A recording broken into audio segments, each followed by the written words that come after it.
Right, so this weekend there were elections in Germany in the state of Brandenburg. Now I want to show you where Brandenburg is.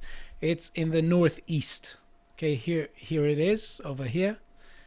For those of you who are listening from the radio, where I'm showing a map of Germany divided into states and showing the Brandenburg on the northeast. Oh, so that's interesting. So Berlin is in Brandenburg, but yes, Brandenburg is not. It's not. They don't overlap in terms of its votes. own Brandenburg is its own thing. yes. It's like a little donut that surrounds Berlin, yeah. Right, so here the AfD came second by a narrow margin. And also we have the new rise of the BSW, which is a new migration skeptic leftist party, which will be talked about a lot because it was founded this January.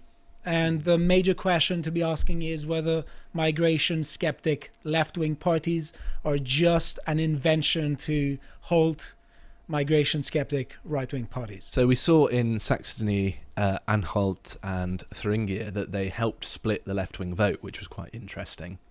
I don't think the left-wing vote share had been that low in recent years because of this new party, which is, good, I suppose. They definitely have done so in Brandenburg as well. I'm just going to show you considerations from both sides because it's an open question, because this is going to be a question to be asked not just for Germany but in any other Western country that has the issue with mass migration. So here we see that the AfD came first in Thuringia, second in Saxony, and now second in Brandenburg. Right, before we say more about this, if you would like to support us, you can buy the Islander magazine. This is issue number 2, and I hear that it is even better than issue number 1. You can visit our website here, the link we have, and see our wonderful merch. We have coffee mugs, t-shirts, other t-shirts coming in all sizes, and of course the Islander number 2. And here I hear that there's a colleague of mine who has written a poem that is particularly going to stir up sentiment. Whoever wrote that poem must be very talented. I suspect so. Definitely give that a shot. Right, now, let's go to the analytic results. Why do they all look like demons? What's going... What? Why are all the pictures funny? It's like that film They Live or something. We have the glasses, the 2,000 Well, we've proved glasses. that all of these people are real people, at least. They're not the weird lizard people from They Live. Right, so I'm showing it you here from Wikipedia because they have some data that shows also what happens in comparison to the previous election. So here we can see the SPD, which is the Social Democrat Party. It had won 25 seats and 26.2% of the votes 5 years ago. Now it has 30.9%, almost 31%. And they have 7 more seats. That's the governing party, Olaf Scholz's SPD. Now we are talking about the AfD here that also had a major win. They won more than 5.7% more in comparison to the previous election. They have 7 more seats. They won 29% of the vote. Interestingly, here we have the new BSW migration skeptic left-wing party that got 14 seats. It won 202,000 votes, 13.5% of the vote. It's a new party that was founded this January. Are they more pro-remigration than AfD, this new party? We don't know that much yet, but they're migration skeptic. Yeah, it's difficult to say because they're only founded in January. Yeah. How dedicated they really are to that. But there's a clear... If they got 14 seats from nothing, they must be putting out a message which is resonating. Yes, and you will see here also that we have 0 seats sort of won here, because we have the Greens getting 0 seats. They had 10.8% of the vote, and they fell by close to 7%. And there's, I think it's called the 5% hurdle in Germany. Parties need at least 5% to enter the state parliament. And they didn't get it. The Greens were completely demolished.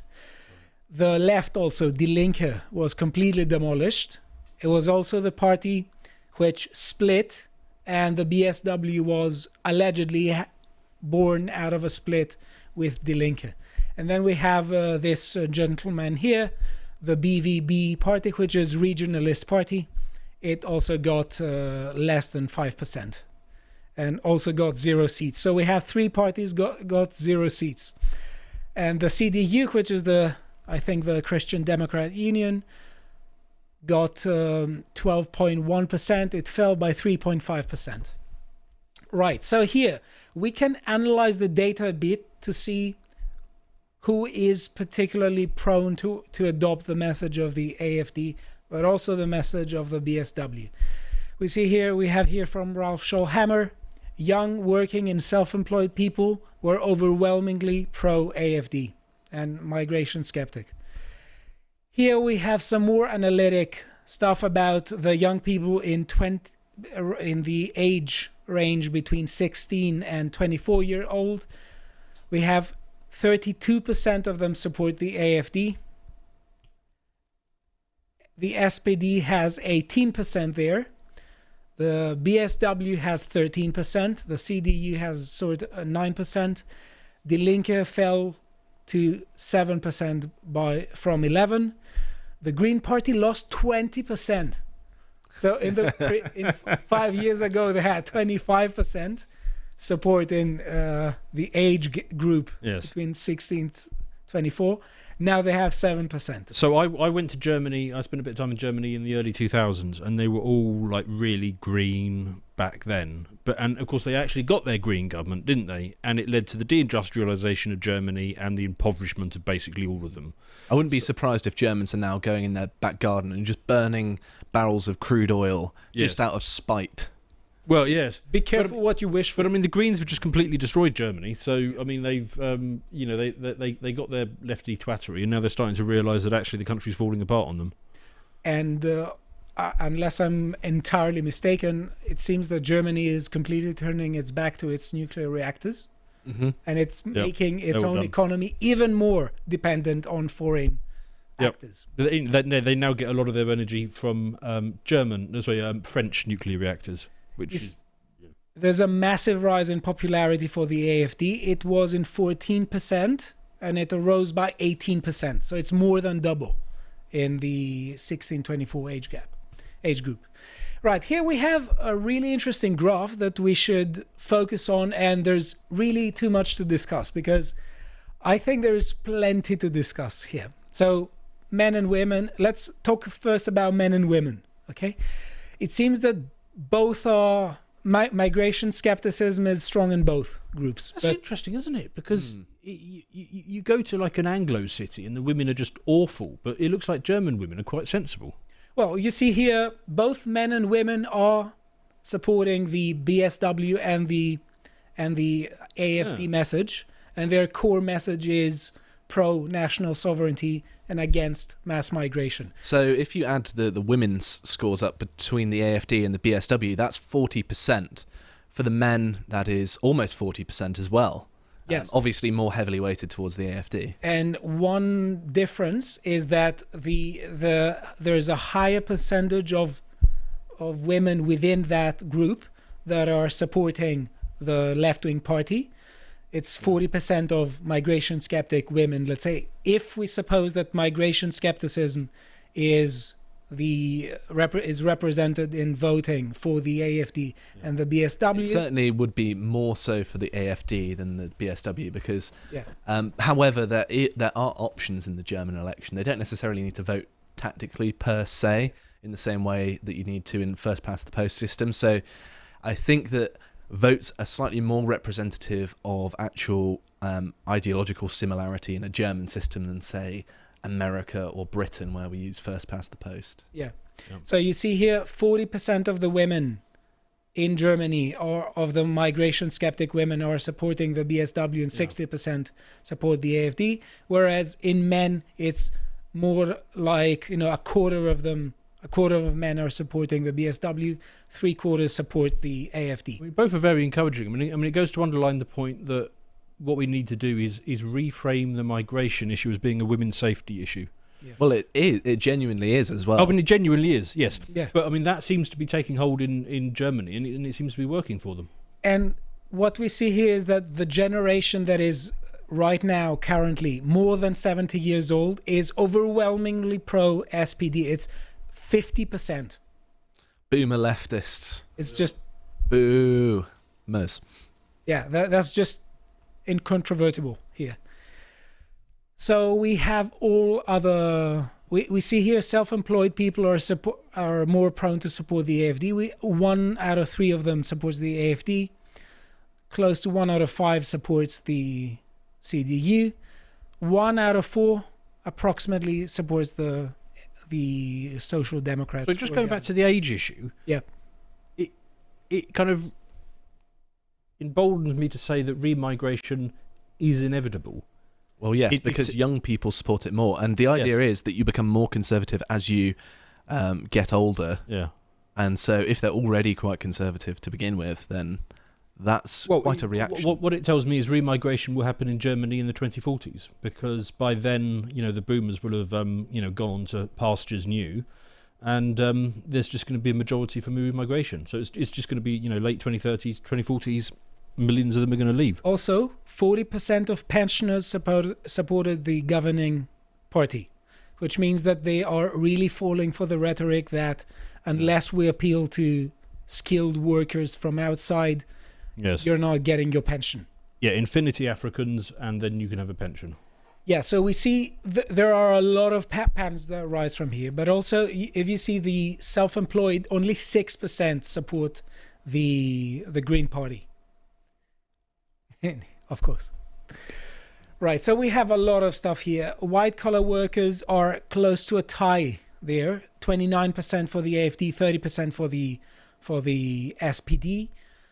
So AFD is really rising. And it's not just a coincidence now. It's not just in Saxony and Thuringia. Now it's also in Brandenburg. And as you will see, next year there are federal elections in Germany. Right, so we need to talk a bit about this party, the BSW. So we don't have much data to go to judge, at least outside of Germany. And it says here basically their ideology is left-wing populism, left-wing nationalism, socialism, cultural conservatism, Euroscepticism, and political position from left-wing to far left. And essentially that was they were just formed. They split from Die Linke, split from the left. So we really don't know. It's just left-wing to far left-wing party that is just saying... So this is a left-wing anti-immigration party? Mm-hmm. Yes. Oh, that's interesting. Because, anti-immigration was always a left-wing issue until about 20 years ago. Yeah. Well, the idea is that the left was saying that globalism is harming the domestic workers. They thought that they were representing domestic workers. Yeah, the only person who still holds to that are people like Corbyn and that American guy, Bernie Sanders. Their position was always that immigration was a right-wing ploy to drive down wages. And that was the common left-wing view until, like I say, about 20 years ago. So it's interesting to see it returning. I doubt that now Sanders and Corbyn are supporting this. I think they're pro-open borders, or at least. Mm-hmm. Well, they might have changed over time. That was a Bernie Sanders quote, and I can't remember how old it is, but I don't think it's that old. Yeah, I think Brexit changed this a lot, because it showed that working class people are not necessarily tied to the left, as the left was portraying in its narrative for decades. Right, so here we have some considerations here that suggest that it could be something that deprives the momentum from the AFD. This is a major question, whether migration skeptic left-wing parties are just designed to be systemic parties that are essentially halting the momentum of right-wing parties. So some people say yes, some people say no. I'm just going to tell you both. Ralph Schallhammer says 50% vote for the BSW because of its leader, 31% would vote for the AFD if it weren't for the BSW. So this is something that... It could be a splitting attempt. On the other hand, though, if we look at the percentage they got, it is less than the percentage that was lost by the... It's thereabout, the percentage that was lost from Die Linke and the Green Party. That's what we saw in the other two provinces that had elections recently, that it's about equivalent to the votes that would have otherwise gone to Die Linke. And it seems to be sort of good for our side, at least, because if the left is also pushing an end to migration and they're splitting the left-wing vote from the pro-migration side of things, well, that means that they can, in theory at least, cooperate towards that. But I quite like a future where you've got a left-wing and a right-wing party, both of which are not pro-infinity Africans. So send them home socialism or send them home capitalism. Yes. Yeah, you have here minus 6.7% and minus 7.7% for the Green Party and Die Linke, which is 14.4%. And here 13.5% is on BSW. But obviously we shouldn't just assume that all of them just went to BSW. But there is a significant trend towards this. So question here. Do you remember Olaf Scholz saying some weeks ago, because I think we covered it together, that Germany is going to halt migration? Well, it was a sort of tentative thing of we're going to enforce our own borders briefly until things get better. Yeah, for 6 months. Yeah.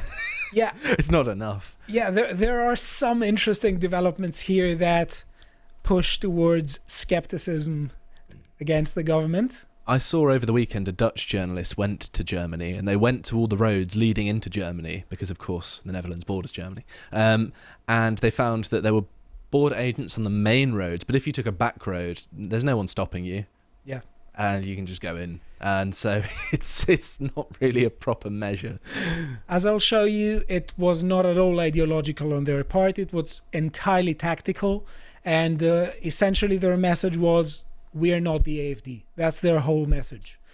But I disagree a bit with Ralph Schollhammer here, who says that their whole message is just we're not the AFD, because their message seems to me that it is also we're pro-multiculturalism. Mm-hmm.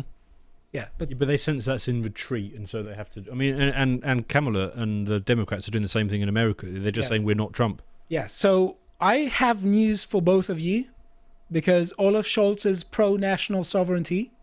I thought you were going to say something else then. For Uzbekistan and Kazakhstan. Right. Oh, okay. And countries in Central Asia. Mm-hmm. And is that because he's very anti-Russia by any chance? Right. Yeah. He is leading a effort to halt the influence of Russia and China within that region, which from a Western perspective isn't necessarily bad, but what is particularly bad is the hypocrisy. Just you can't constantly be pro the sovereignty of allies, but also not against. But everyone who's talking about against your domestic sovereignty is to be branded, the devil upon earth. Isn't it fascinating that all these globalists suddenly become raving FNATs whenever the country in question either borders Russia or happens to be a particular country in the Middle East, or is a particular ally? Yeah, they're pro. Yes. They are definitely saying this. So but if they have a white majority population, then ethno-nationalism is the worst thing imaginable. That's certainly what they are doing. That's certainly what they seem to be working on. The premise they seem to be resting upon. So we have here Germany's Chancellor Olaf Scholz has sealed a migration deal with Uzbekistan, easing the entry of skilled workers into Germany, especially in healthcare. The agreement was signed in Samarkand during his visit to Central Asia, which was about a week ago. Scholz will also attend a summit in Kazakhstan with 5 former Soviet republics, balancing China and Russia's influence in the region. So they closed the borders, but he immediately went to Central Asia to talk about sealing migration pacts about skilled workers. We don't want the Germans back in Africa again, Stelios. Yes. And we have here an article that talks about this. If anyone is interested in finding out more, visit our website, check out the links under the podcast. You can just read what is going on here. Right, and he held a press conference alone, and essentially he was saying that they're supporting the nations in the region or on their way to independence and sovereignty. He says here, and we will continue to develop the political and economic cooperation. That's a good message for them, because then it is more easy for them to work on their own independence and sovereignty in the region. So sovereignty is good for others, but apparently bad for Europeans.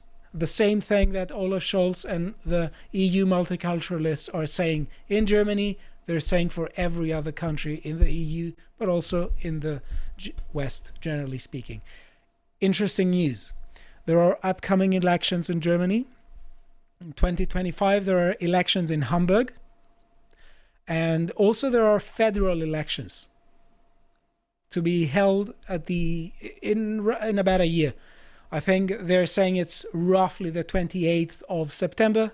I don't know if this is going to change or not, but in about a year, they have federal elections. So you see, the AfD is rising. Its support in popularity is rising, especially in young people and working class people. So you see that Olaf Scholz is definitely going to bang the drum of, on the one hand, we are caring for mass migration, and they are going to make statements of closing the borders, but on the other hand, they're going to go and visit countries sealing migration pacts in search for skilled workers. And one thing to say here, in the previous election, if you see, the Greens got 8.9% more. They got 67 seats, and they have 51 seats in parliament. They look like they're going to lose them. And the AfD lost some seats. So they had 12.6%, and they fell to 10.4%. This was 3 years ago in 2021. But everything suggests that this isn't going to be the case in a year from now. Everything suggests that the AfD is here to stay, and they regularly score towards 30% in every major state. So it seems like skepticism towards mass migration is establishing itself in Germany, and it will soon establish itself in every other Western country. I hope you appreciated that segment from the podcast of the Lotus Eaters, and if you want to see what else we're up to, you can watch us have a lot of fun in our series Lads Hour on the website. This time we're talking about GeoGuessr, and if you want to follow all the other work we're putting out, you can follow us on Twitter. Thank you very much for watching, and goodbye.